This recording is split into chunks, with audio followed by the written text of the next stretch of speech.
பிரகாசம் ஆகின்ற பொருள் எது? ஜீவன். ஜீவனும் பிரகாசமும் தன்னில் இருக்கின்ற பொருள் தன்னிலிருந்து நசித்த போது பிரகாசம் அல்லாமல் ஆயிற்று.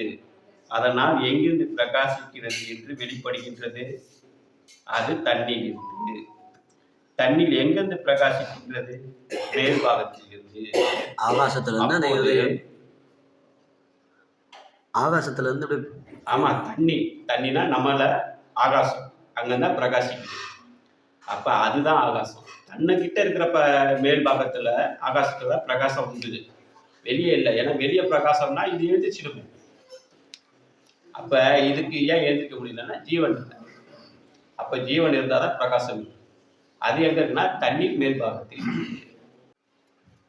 அதுக்கு என்ன சொல்றேன்னா, அப்போது தண்ணீர் தானே மேலாக இருக்கின்ற இடத்திற்கே ஆகாசம் என்று சொல்வது. ஆனால் ஆகாசம் என்பது அதிக பிரகாசிக்கின்றதும் மேலே இருக்கின்றதும் காண முடியாததும் ஆகும். அப்போது நமக்கு பிரகாசம் உண்டாவது எங்கிருந்து? ஆகாசம் எப்படி இருக்கும்ன்றார் அப்பா. ரொம்ப மேல் பாகத்தில் இருக்கும், காண முடியாததா இருக்கும், பிரகாசம் அதிக நிறைஞ்சி ஜொலித்து கொண்டது இருக்கமுன்னு சொல்றாரு. அப்படியாப்பட்ட பொருள் நமக்கு எங்க இருக்கு? அப்ப நம்ம என்ன பண்றோம்? இங்க இருக்கிற ஆகாசத்தை காட்டுறோம். ஆகாசத்தை பார்க்கவே முடியாதுன்றாங்க. நீ தான் பார்க்கறிய, இந்த கண்ணிலே தெரியுது. அப்ப ஆகாசத்தை பார்க்கவே முடியாதுன்னு சொல்றது உண்மைதான். ஆனா நீ பார்ப்பது இல்லை ஆகாசம். பார்க்க முடியாத ஆகாசம் எது அப்படின்னா அது நம்ம சிரசு. அதற்கு ஒரு காலம் இடமில்லை.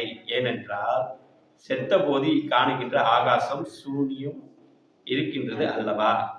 அந்த பிணத்திற்கு பிரகாசம் உண்டாகவில்லை என்று நீரே தானே சொல்கின்றீர். தவிர இப்போது சூரியன் உதித்து மதியானம் என்று சொல்கின்ற அல்லவா? இதோ இந்த சமயத்தில் ஒருவர் இங்கே படுத்து தூங்குகிறார். இப்போது இவருக்கு ஏதேனும் பிரகாசம் உண்டோ? ஆகாசத்துலன்னா பிரகாசம் வருதுன்னு நீ சொல்ற, ரைட்டு. ஒருத்தர் தூங்குறான், அவனுக்கு பிரகாசம் இருக்கா?